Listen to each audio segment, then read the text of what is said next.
सीताराम बच्चों। तो बच्चों, जैसा आपको पता है कि हिमाचल प्रदेश पुलिस कांस्टेबल का जो एग्ज़ाम होने वाला है उसके लिए हमने फ्री मॉक टेस्ट की सीरीज चलाई हुई है। तो आज हमारा 41वां दिन है। तो आइए सबसे पहले प्रश्न पे आते हैं। बोलता है कि कंजूस का विलोम शब्द होगा। तो कंजूस का विलोम शब्द क्या होगा बच्चों? दानी, उदार, कृपण या उपरोक्त सभी। तो इसका क्या हो जाएगा? इसका हो जाएगा बच्चों उदार, है ना। कंजूस का उदार हो जाता है। दानी का क्या होगा? दानी का हो जाता है कृपण, है ना। एक और भी पूछा जाता है आपका प्रश्न विलोम में, जैसे दाता का, है ना। तो दाता का क्या हो जाएगा?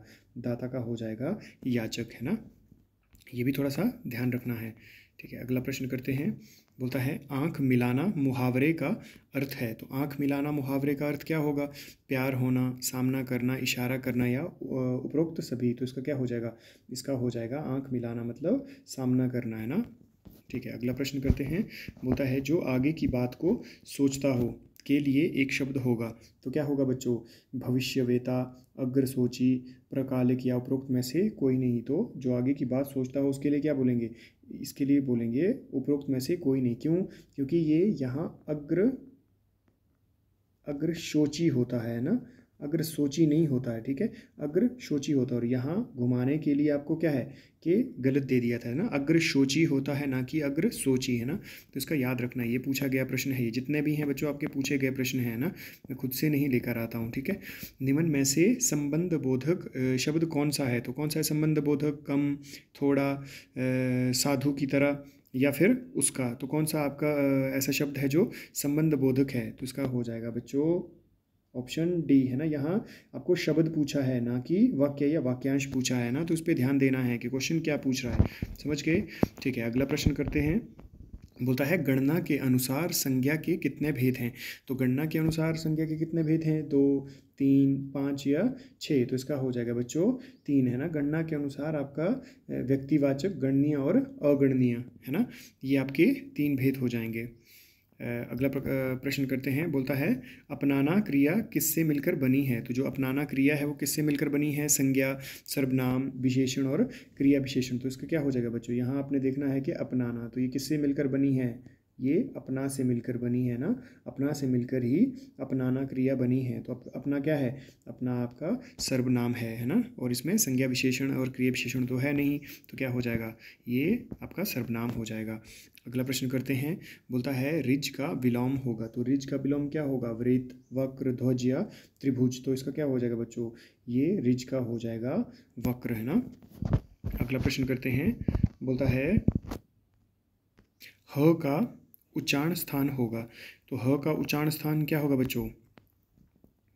आपका स्वरतंत्र, मूर्धा, तालु या कंठोष्ठ। तो ह का क्या हो जाएगा बच्चों?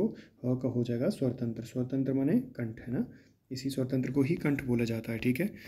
ठीक है, अगला प्रश्न करते हैं। बोलता है खून सूखना, है ना। खून सूखना होना था यहाँ, सूखना, चलो कोई बात नहीं, थोड़ा ध्यान दे रहे हैं यहाँ ना।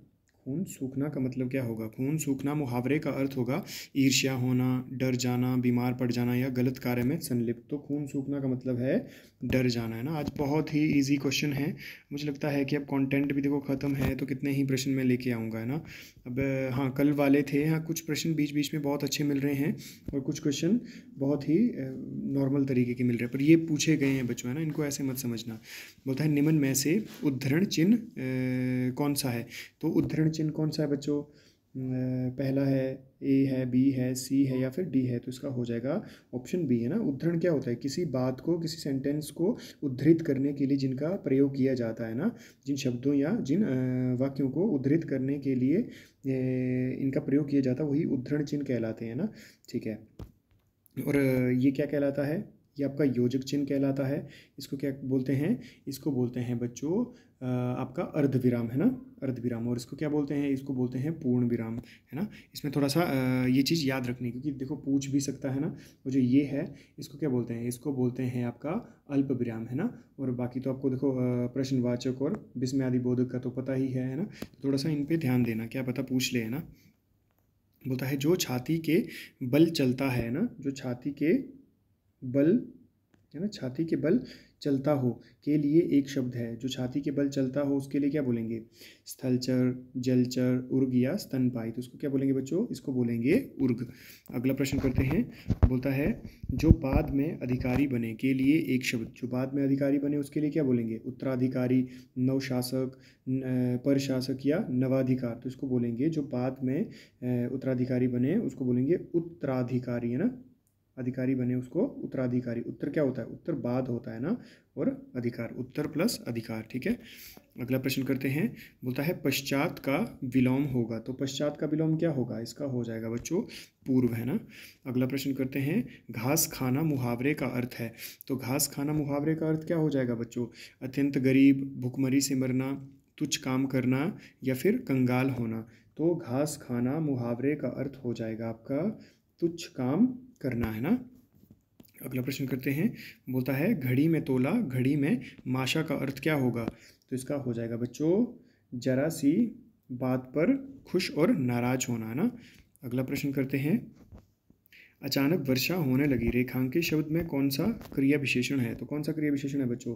कालवाचक, रीतिवाचक, परिमाणवाचक या स्थानवाचक। तो इसका हो जाएगा कालवाचक। अब यहाँ ये थोड़ा सा ध्यान देना है ना, मुझे पता है कि आप ज़्यादातर रीति में गए होंगे। देखो रीति क्या है? किसी काम के करने का ढंग है ना, किसी काम को करने का तरीका है। पर यहाँ क्या है कि अचानक एकदम से, है ना, तो एकदम से वो चीज़ किसको दिखा रहा है? वो समय को दिखा रहा है ना, कि एकदम से ही वर्षा होने लगी, है ना, शुरू हो गई। तो इसमें रीति में मत जाना, ये काम करने का तरीका नहीं है ना, ये क्या है? काल को दिखा रहा है कि अचानक, है ना। अगला प्रश्न करते हैं, बोलता है जीवन मरण में किस चिन्ह का प्रयोग सही है? तो जीवन मरण में किस चिन्ह का प्रयोग सही है बच्चों? योजक, अल्पविराम, अर्धविराम या उद्धरण। तो इसको योजक, है ना, योजक ये है ना, कि जैसे जीवन और मरण, है ना, जीवन मरण। योजक चिन्ह का प्रयोग आपको ज़्यादातर समानता को दिखाने के लिए ही किया जाता है ना, ठीक है। अगला प्रश्न करते हैं, बोलता है हस्त का विलोम होगा। तो हस्त का विलोम क्या होगा बच्चों? नख, शिख, सर या पाद। तो किसका क्या हो जाएगा? हस्त का हो जाएगा पाद। हस्त मतलब हाथ और पाद मतलब पैर, है ना। अगला प्रश्न करते हैं, बोलता है कागज भरना मुहावरे का अर्थ है। तो कागज भरना मुहावरे का अर्थ क्या हो जाएगा बच्चों? रचना करना, अत्यंत सुंदर रचना, व्यर्थ लिखना या उपरोक्त सभी। तो इसका क्या हो जाएगा? इसमें होगा व्यर्थ लिखना, है ना, कि कागज भर रहे हो, कुछ काम कार कर नहीं रहे हो, सिर्फ कागज भर रहे हो, है ना, ठीक है। अगला प्रश्न करते हैं, बोलता है जिस वस्तु को पाने की इच्छा की जाए के लिए एक शब्द। तो जिस वस्तु को पाने की इच्छा की जाए उसके लिए क्या बोलेंगे? अभीष्ट, ऐच्छिक, उच्छिष्ट या उपरोक्त सभी। तो इसको बोलेंगे अभीष्ट, है ना। अच्छा, कुछ बच्चों के मुझे कमेंट आ रहे हैं कि सर पेपर कैसे अटेम्प्ट करें, है ना, इसके ऊपर भी कुछ बताइए। देखो बच्चों, सबसे पहली बात है कि आप इस पर ज़्यादा मत सोचो, है ना, कि क्या करना है आपको। टाइम आप देख लो कि आपके पास कितना टाइम है, और देखो जितना भी आपका जैसे स्टैटिक पोर्शन है ना, आपका जीके है, आपकी हिंदी है, उनको तो जितना जल्दी निपटा सकते हो उतना जल्दी निपटाओ, क्योंकि आपके पास टाइम नहीं होगा, है ना। आपको मैथ भी करना है, आपको रीजनिंग भी करनी है, और सबसे ज़्यादा अगर टाइम खाने वाली चीज़ें हैं तो आपके मैथ और रीजनिंग है, क्योंकि रीजनिंग भी उन्होंने ऐसी बनाई होती है, ऐसा नहीं है कि आपको आता नहीं है, आपको सब कुछ आता है। आप अगर आपको टाइम मिले तो आप सब कुछ ही अच्छे से कर सकते हैं। पर दिक्कत ये है कि टाइम ही तो नहीं है ना, या फिर इतनी तैयारी होनी चाहिए हमारी कि बिल्कुल ऐसे टिप्स में हो चीज़ें, है ना। देखो वैसा तो होगा नहीं, आपको एग्जामिनर ने अच्छी तरह से, मतलब जिसको बोलते हैं ना कि घुमाऊ, है ना, उलझाऊ प्रश्न दिए होंगे, तो आप एकदम से तो नहीं कर पाएंगे उनको। तो उन पर थोड़ा सा कोशिश करना कि जितनी जल्दी हो सके। अब रीजनिंग, ये क्या, हिंदी हो गई आपकी, है ना, आपका जीके हो गया, जितनी जल्दी हो सके इनको निपटाने की कोशिश करो। आपकी इंग्लिश हो गई, है ना, इंग्लिश भी देखो थोड़ा सा टाइम खाएगी, है ना। पर ये है कि अगर आपको देखो व्याकरण, जिस तरीके से देखो नियम ही होते हैं ना, इंग्लिश में भी वैसे ही हैं, और हिंदी व्याकरण की बात करें उसमें भी तो वही है ना, कि उसमें सोचना थोड़ी पड़ेगा आपको। जो आपके नियम हैं वो तो आपके दिमाग में ही होंगे। अब तो देखो इतनी प्रैक्टिस हो गई है आपकी, तभी तो मॉक टेस्ट लगाने का फ़ायदा होता है ना, कि क्या है, दिमाग हमारा फिर उस तरीके से सोचना स्टार्ट कर देता है ना। इसलिए पढ़ना ज़रूरी नहीं है, मॉक टेस्ट भी ज़रूरी है कि आप पढ़ तो रहे हैं, पर वो आपका कितना सार्थक हुआ है, वो आपको कितना समझ आया है, वो आपको पता लगता है जब बच्चे आप मॉक टेस्ट देते हैं ना। तो तो इस पर थोड़ा सा ध्यान रखना कि देखो जो भी चीज़ें आपकी फिर मैथ से संबंधित हैं और रीजनिंग से संबंधित हैं, सबसे ज़्यादा टाइम फिर उन पे देना है ना। और आपको लगे, है ना, आपको लगे कि कोई प्रश्न बहुत ही उलझाऊ है ना, तो उसको स्किप कर देना, है ना, उसको स्किप कर देना, ज़्यादा टाइम मत लेना। जो जल्दी जल्दी होने वाले प्रश्न हैं सबसे पहले उन पे जाओ, है ना, सबसे पहले उन पे जाओ, है ना, और वो चीज़ें जल्दी करने की कोशिश करो। ऐसा नहीं कि सबसे पहले आप मैथ और रीजनिंग में आ गए और फिर बाकी बाद में बचा ही नहीं टाइम। तो वो तो लास्ट में ही रखना है ना, कि सबसे पहले पहले तो बाकी चीज़ें निपटा दो जल्दी से, है ना। और ऐसा तो है नहीं कि आपको बाद में टिक करने के लिए टाइम मिलेगा, ऐसा कुछ भी नहीं है। जैसे ही आप सॉल्व कर रहे हैं वैसे ही कंटिन्यू करते जाना है, ठीक है। बाकी और देखो इस पे मैं अलग से बच्चे बोल रहे थे कि वीडियो बनाओ, देखो इसमें टाइम क्यों ही फालतू में वेस्ट करना, आपका भी और अपना भी, है ना। तो आप ज़्यादा इस पे सोचो मत। अभी तो देखो ऐसी थोड़ी सी पैनिक सिचुएशन हो जाती है, और मैं समझ सकता हूँ कि अभी आप लोग उसी सिचुएशन में हैं। और बहुत सारे लोग अब यूट्यूब पे वीडियो भी कि ऐसे करना है वैसे करना है, ज़्यादा ध्यान मत दो बच्चों, है ना। आपकी तैयारी बहुत अच्छी है ना, आपकी तैयारी बहुत अच्छी है। बस आप चुपचाप 14 को एग्ज़ाम देने जाइए, ऐसा कुछ भी नहीं है ना। 14 तक आप रिलैक्स रहिए, है ना। अब ज़्यादा सोचना नहीं है ना, ऊपर वाले का नाम लेकर बस कूद जाओ अब, है ना। अब तो देखो वर्दी के करीब ही पहुंच गए हैं आप, है ना। अब तो और एक बात ये सोच के जाना, है ना, कि होई सोई जो राम रचि राखा, है ना। बस कर्म करते जाओ, है ना। भागवत गीता में भी एक संवाद है कि कर्मण्येवाधिकारस्ते महाफलेषु कदाचन, कि देखिए आपके हाथ में क्या है, सिर्फ कर्म है बच्चों, है ना। तो फल ना तो आप बदल सकते हैं ना आपके हाथ में है। तो बस अपना कर्म करते जाओ और बाकी राम जी के ऊपर छोड़ दो, है ना। वो आपको सारी चीज़ें प्रदान कर देंगे, ठीक है। बाकी ध्यान रखिए। सीताराम।